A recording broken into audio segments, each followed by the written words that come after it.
I can demonstrate this uplift. Thankfully, I've remembered to bring a bit of wood, some marbles, and a Tupperware box with a hole in it. Uplift pressure, the ability of water to lift millions of tons of dam off the ground and destabilize it.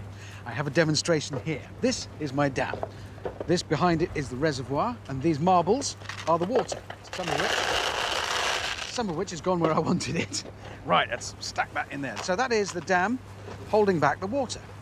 That's how it works. Now, immense pressure because of the height of that water. If some of that water, just a little tiny bit of it, as the dam heaves forwards under that pressure, gets underneath the dam and pops up, it destabilizes it. It's as simple as that. To keep the dam stable, not only do Roman and his team of engineers need to relieve uplift pressure, they also have to check that the structure's connection to the mountain is rock solid. And that's what I'm going to look at next. I've got to go and meet a man called Thomas, who is, well as working at the dam, he's a very keen mountain climber, so he skips about this place like a mountain goat. I've got to meet him down there in some sort of cave. And he's arranged for me, as a special treat, the opportunity to abseil down there. It's the kind of thing he loves doing, so he's set up ropes, people to help me, everything I need. But, I mean, I think he's misunderstood the meaning of the word treat. Really? That's not a treat. I mean, this is... Like, get your helmet on. Definitely. Helmet. What difference is that going to make?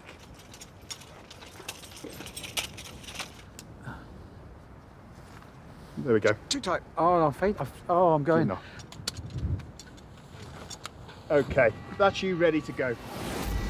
Oh, God. This is going against everything in my head. Yep. I'm not looking down. I'm not looking. Ah! Oh, good God.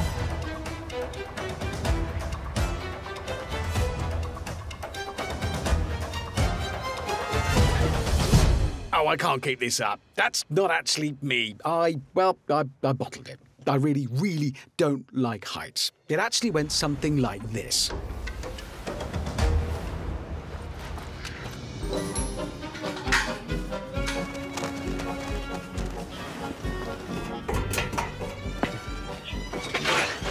Excellent, mate, well done. Oh, that's uncomfortable. Okay, style it out. Whew, that was a... Hello, Richard. Hello. Hello. Hello? Come to me. Climb up. What, are you Thomas? Do what?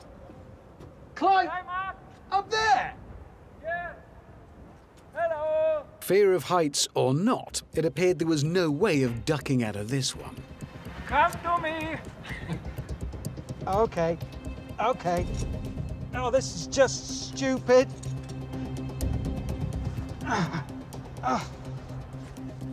Hello, Thomas. Hello. Hello. I'm very unhappy, Thomas. Thank you. Right, in you go. Didn't work. Totally didn't work. What a day out you're giving me, Thomas. In the 1950s, engineers first dug out a cave here to test the strength of the rock and check it was strong enough to hold a dam. So as caves go, this is an important one.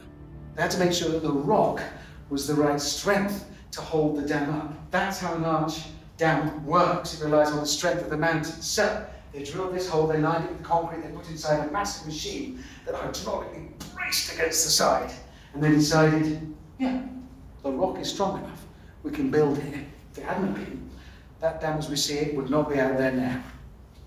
I think I now live in a cave, because the alternative is going back down the steps of terror. I'll probably devolve the use of my eyes eventually. Don't worry, if I see you in the next scene, I've got out. After satisfactorily testing the rock on one side of the valley, it then took 800 workers, 6 years, and nearly 4.5 million tons of concrete to build this enormous structure. And after all that work, and £85 million, they discovered they'd made a colossal mistake. About 40 years ago, when they finally finished the epic task of building all of this and started to fill the reservoir behind it, they noticed small leaks appearing. Not a good moment, and probably not a good feeling either.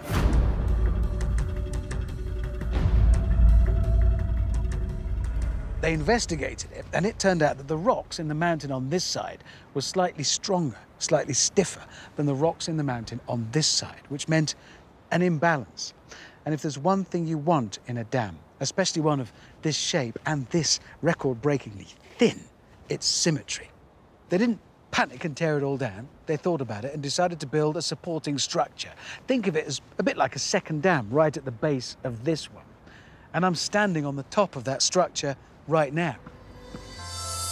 It might look a bit like your local park, but underneath this grass and these trees, there's a second dam, reinforcing the base of the original wall. It took a decade to build, cost £140 million, and you wouldn't even know it was there. Next. Please, really be careful. More measuring, obviously.